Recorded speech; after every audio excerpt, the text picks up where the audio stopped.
Assalamualaikum warahmatullahi wabarakatuh. Berjumpa kembali dengan catatan Syafiq Hasim. Kembali lagi saya akan membincangkan masalah Nahdlatul Ulama. Kali ini pembicaraan berkisar pada Nahdlatul Ulama dan sekularisasi. Nahdlatul Ulama adalah organisasi Islam yang berbasis masyarakat Muslim pedesaan. Pesantren-pesantren dan kiai-kiai serta santri-santri yang umumnya dulu didirikan di kawasan pedesaan adalah penopang dari Nahdlatul Ulama. Organ ini sangat menghargai tradisi. Dari kenyataan ini lalu banyak kalangan yang menyatakan bahwa Nahdlatul Ulama adalah organisasi tradisional. Tradisional di sini berarti menjaga tradisi, mendamaikan ajaran Islam dan keindonesiaan, dan istilah tradisional biasa dihadapkan dengan istilah modern. Jika tradisional diidentikan dengan statisme, maka modern diidentikan dengan dinamisme. Jika tradisional diidentikan dengan pedesaan dan pertanian, maka modern diidentikan dengan perkotaan dan industrialisasi. Kategori-kategori sosiologis, politik, dan teologis ini dibuat untuk menjelaskan. Namun ternyata bisa saja penjelasan seperti itu tidak relevan lagi. Mengapa banyak ide dan gagasan yang dilontarkan oleh Nahdlatul Ulama ternyata melampaui batas-batas definisi tradisionalisme itu. Misalnya Nahdlatul Ulama mengajak agar organisasi-organisasi Islam tidak gabung dengan partai politik. Organisasi Islam harus tidak berpolitik atau netral. Apa yang dilakukan oleh organisasi ini pada dasarnya adalah modernisasi, karena jika organisasi Islam berpolitik maka itu akan mengkhawatirkan terjadinya politisasi agama. Dalam bahasa lain, agama bisa dijadikan komoditas dan tameng partai politik untuk mendapatkan keuntungan elektoral. Jika organisasi Islam berpolitik, maka itu juga berdampak pada penyetaraan urusan agama dan urusan politik. Berpolitik ini maksudnya adalah menjadi anggota atau bergabung dalam organ partai politik. Sebagai organisasi jangan bergabung, namun anggota-anggota organisasi boleh berpolitik karena itu hak individual. Pada dasarnya apa yang dilakukan oleh Nahdlatul Ulama itu adalah pembagian ruang politik dan ruang agama. Nahdlatul Ulama memilih berperan di ruang agama dan partai politik silahkan bermain di ruang politik. Banyak kalangan yang menyebut fenomena seperti ini sebagai bentuk pemisahan agama dan politik, atau bahasa sosiologinya disebut dengan istilah sekularisasi. Karenanya tidak heran jika Nahdlatul Ulama adalah organisasi Islam Indonesia yang pertama kali menjadikan Pancasila sebagai asas tunggal. Sebagai asas tunggal, Nahdlatul Ulama percaya jika Pancasila tidak bertentangan dengan Islam. Posisi organisasi seperti ini yang diperjuangkan oleh Gus Dur pada masa kepemimpinan beliau. Gus Dur dikenal sebagai tokoh utama Islam yang menganggap konsep pemisahan ruang agama dan ruang politik sebagai model politik yang cocok dengan konsep siasa Islam. Gus Dur sering merujuk pada Ali Abdul Razik, pemikir modernis Mesir, yang mencanangkan pemisahan ruang politik dan ruang agama. Apakah perjuangan ini mudah untuk dihembuskan di dalam organisasi ulama seperti NU? Jawabnya tidak mudah. Nahdlatul Ulama dan politik itu menjalin keakraban yang luar biasa secara historis.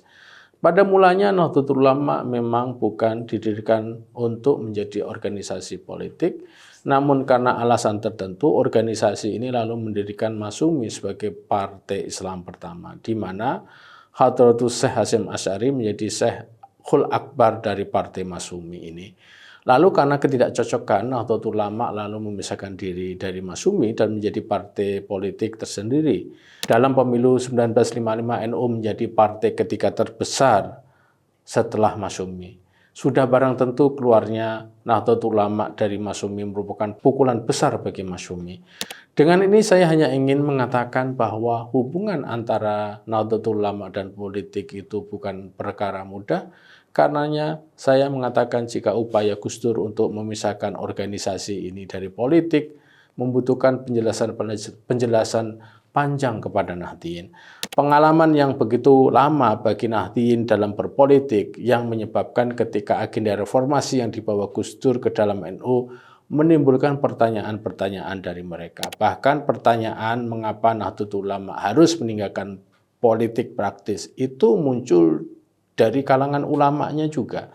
Hal ini patut dimaklumi karena Nahdliyin tidak mau Nahdlatul Ulama kehilangan peran politik dari organisasi ini di tanah air. Sementara bagi kalangan ulama, meskipun NU tidak menjadi partai politik sendiri, namun menjadi penyokong P3, tidak ingin kehilangan posisi mereka. Hal ini bisa dimaklumi karena ulama-ulama NU banyak juga yang menjadi tokoh dari partai P3, misalnya menjadi anggota DPR pada tingkat pusat maupun tingkat daerah.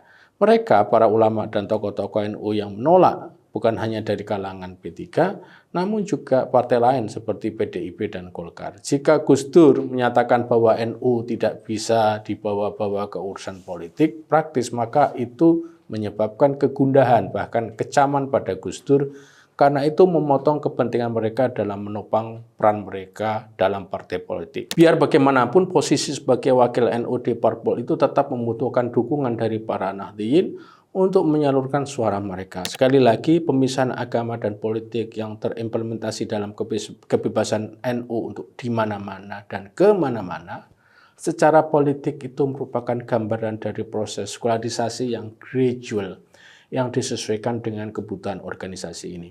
Saya melihat bahwa Gus Dur berhasil menjalankan reformasi ini meskipun tantangan itu besar menghadang.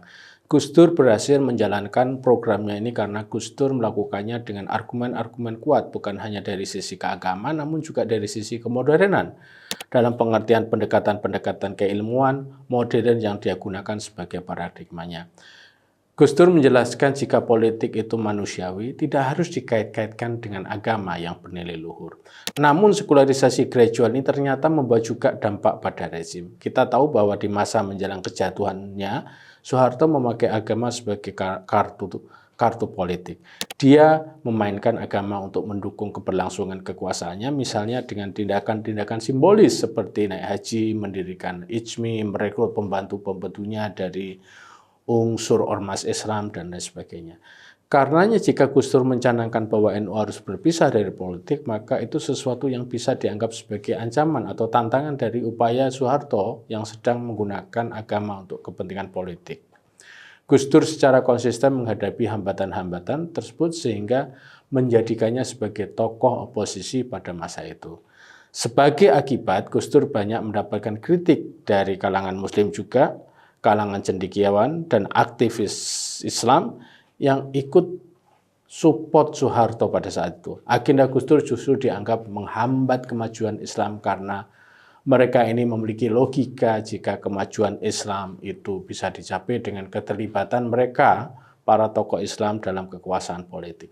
Sebagai catatan, NU memang dijuluki sebagai organisasi tradisionalis, namun dalam banyak hal tradisionalisme NU malah memberikan kesan fleksibilitas dan keterbukaan organisasi ini pada modernitas, termasuk menjalankan pemisahan ruang agama dan ruang politik. Demikian, wassalamualaikum warahmatullahi wabarakatuh.